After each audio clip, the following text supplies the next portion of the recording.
Good morning, Year 10. Nice to see you. Um, Hopefully you're well. This poem today is a bit of a weird one. Um, for many years when I've been teaching this poem, I didn't quite get it, and then a few years ago, one of my Year 11s said it was her favourite poem in the collection, and I that quite surprised me because my experience had been that most students didn't really like this one, and I asked her to kind of convince me why it was a good poem, and she did, and she explained to me how she read it and how she thought it worked. And from that point, I've had a quite a different attitude towards this poem. So, if you've read this one already and you felt it's a bit weird, a bit difficult, that's absolutely fine. It is a bit weird and it is a bit difficult, but hopefully by the end of this video, you'll see that it's actually quite clear and not as complicated as it first seems. So, before we get into the actual poem and reading it and then looking at what it might mean and so on, I want to do a little introduction. First thing to note about this one is the structure. It looks quite different on the page compared to the other poems that we've been looking at. Each section is kind of a pair of couplets, and there are 8 pairs of couplets in this poem.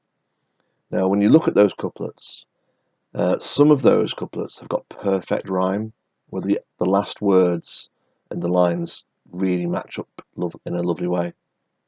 Some of them, however, have a half rhyme, where they don't quite click. There's like a similarity, but they're not identical in terms of the sound. And then the third option is that some of these couplets have got no rhyme at all. It's almost like the couplets, the 2 lines don't fit together in any way.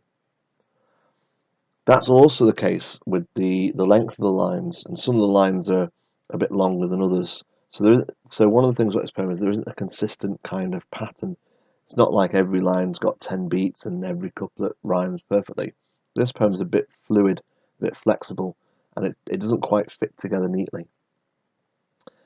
Each line in the poem states an opinion about love, and that opinion is either going to be positive or negative. Sometimes it's very positive, and sometimes it's very negative, but it's always one or the other. When you add up all the negatives and all the positives, the balance of positive versus negative is ever so slightly towards the positive. There's slightly more love in this poem than hate. And the final thing to say before we actually get into the poem is that I think there are at least 2 ways to understand the ideas in this poem.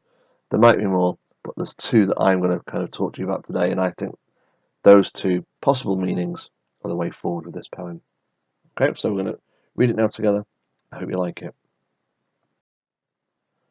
What I love about love is its diagnosis. What I hate about love is its prognosis. What I hate about love is its me, me, me. What I love about love is its eat me, drink me. What I love about love is its petting zoo. What I love about love is its zookeeper, you. What I love about love is its truth serum. What I hate about love is its shrinking potion. What I love about love is its doubloons. What I love about love is its bird bones. What I hate about love is its boil wash. What I love about love is its spin cycle. What I loathe about love is its burnt toast and bone meal. What I hate about love is its bent cigarette. What I love about love is its pirate. What I hate about love is its sick parrot. So it goes without saying, for this poem, it's really extra important to make sure you've read the annotations and the notes that go with it, because there's some tricky words and some unusual ideas, and the annotations and notes will really make it clear to you in a way that this video, which kind of just glosses over the poem, won't. So make sure you do read the 2 pages that are provided. Right, so my thoughts about the poem.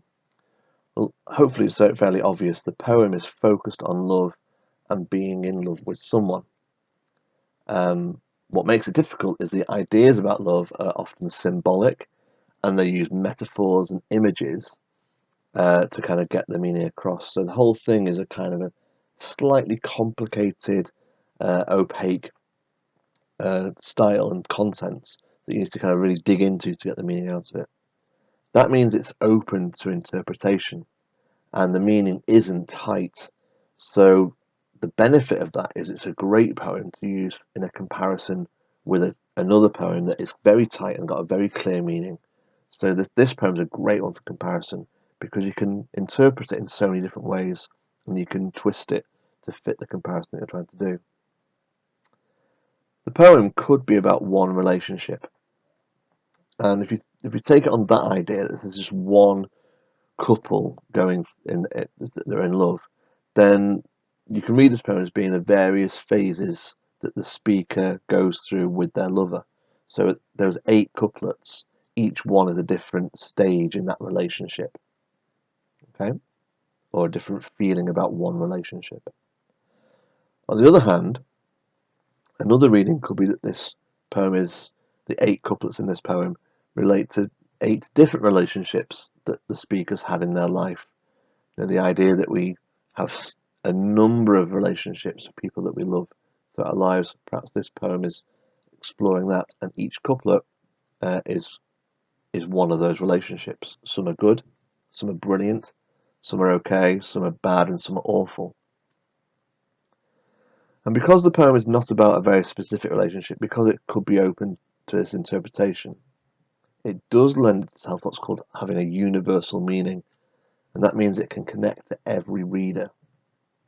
So let's think about, Sonnet 43 is a very personal poem to the writer who's writing about her husband.